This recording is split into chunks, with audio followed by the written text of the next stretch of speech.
اوہو، ایسا لگتا ہے کہ سمسون بڑے غصے میں ہے۔ کیا ہوا؟ کیا آپ کو یاد ہے کہ شادی کی ضیافت کے بعد سمسون اپنے والدین کے ساتھ اپنے گھر واپس چلا گیا؟ پھر کچھ عرصے کے بعد وہ اپنی بیوی کے گھر واپس گیا۔ اس کی بیوی کا باپ وہاں تھا۔ اس نے سمسون کو اندر جانے سے منع کر کے اس سے کہا، نہیں، تم اندر نہیں آ سکتے۔ میں نے اپنی بیٹی کی شادی کسی اور سے کر دی ہے، کیونکہ میں نے سوچا کہ اسی دن تم بڑے غصے میں اسے چھوڑ کر چلے گئے تھے، لیکن میری ایک اور بیٹی ہے، اس سے شادی کرو۔ اس بات سے سمسون کو سخت غصہ آیا۔ سمسون ان فلسطینیوں سے بدلہ لینا چاہتا تھا، سو اس نے جا کر 300 لومڑیاں پکڑی اور مشلیں لیں اور دم سے دم ملائی اور دو دو دموں کے بیچ میں ایک ایک مشل باندھی۔ پھر اس نے مشلوں کو آگ لگا کر لومڑیوں کو فلسطینیوں کے کھڑے کھیتوں میں چھوڑ دیا۔ کتنا بڑا نقصان ہوا! پولیوں اور تیار فصلوں دونوں، بلکہ زیتون کے باغوں کو بھی جلا دیا گیا۔ کھیتوں کے مالکوں نے پوچھا، کس نے یہ کام کیا؟ جب ان کو بتایا گیا کہ سمسون نے کیا تھا اور کہ اس نے کس وجہ سے یہ کیا، تو پھر وہ سمسون کی بیوی کے گھر گئے اور گھر کو آگ سے جلا دیا۔ سو سمسون کی بیوی اور اس کا باپ مر گئے۔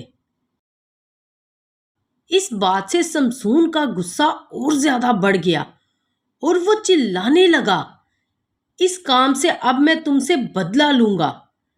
پھر اس نے فلسطینیوں پر حملہ کیا اور بہت سے لوگوں کو مار ڈالا۔ اس کے بعد وہ جا کر چٹان کی درار میں رہنے لگا۔ پھر فلسطی اسرائیلیوں کے خلاف جنگ کرنے یہودا گئے، جو اسرائیل کا ملک تھا۔ وہاں کے لوگوں نے پوچھا، تم کیوں جنگ کرنے ہم پر چڑھ آئے ہو؟ فلسطینیوں نے جواب دیا، ہم سمسون کو پکڑنے آئے ہیں، تاکہ جیسا اس نے ہم سے کیا ہم بھی اس سے ویسا ہی کریں۔ پھر یہودا سے 3000 اسرائیلی آدمی سمسون سے ملنے گئے۔ انہوں نے اس سے کہا، کیا تم نہیں جانتے کہ فلسطی ہم پر حکمران ہے؟ تم نے ہم سے یہ کیا کیا ہے؟ سمسون نے جواب دیا، جیسا انہوں نے مجھ سے کیا میں نے ان سے ویسا ہی کیا۔ ان آدمیوں نے سمسون سے کہا، ہم تمہیں باندھنے کے لیے آئے ہیں تاکہ تمہیں فلسطینیوں کے حوالے کر دیں۔ سمسون نے ان سے کہا، میرے ساتھ وعدہ کرو کہ تم خود مجھ پر حملہ نہ کرو گے۔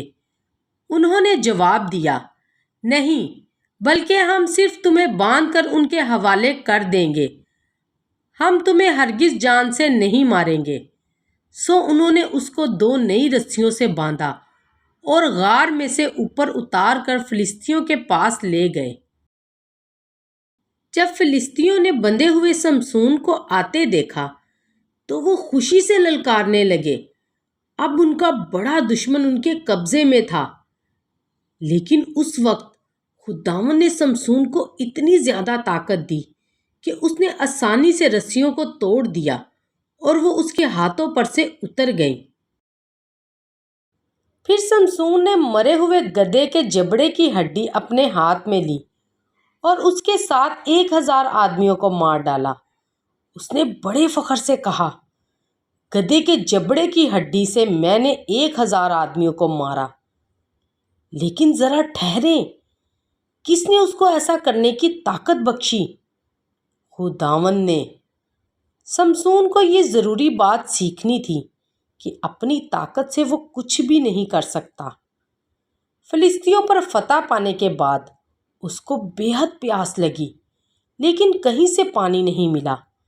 پھر اس نے خداوند کو پکار کر کہا، اے خداوند، تو نے اپنے بندے کے ہاتھ سے اپنے بندے کو یہ بڑی فتح بخشی، کیا اب میں پیاس سے مر جاؤں اور اپنے دشمنوں کے ہاتھ میں پڑوں؟ خدا نے سمسون کی دعا سنی اور اس کا جواب دیا۔ اس نے ایک گڑھے کو چاک کر دیا اور اس میں سے پانی نکلا۔ پانی پینے کے بعد شمشون کی جان میں جان آ گئی اور وہ تازہ دم ہو گیا۔ جی ہاں، اس نے سیکھ لیا کہ خداوند کے بغیر وہ کچھ نہیں کر سکتا۔ یہ بات ہمارے لیے بھی سچ ہے۔ جو کچھ ہم کر سکتے ہیں ہم صرف اور صرف خداوند کی مدد اور طاقت سے کر سکتے ہیں، کیونکہ اس نے ہمیں ایسا بنایا ہے۔ اس کے بغیر ہم کچھ نہیں کر سکتے۔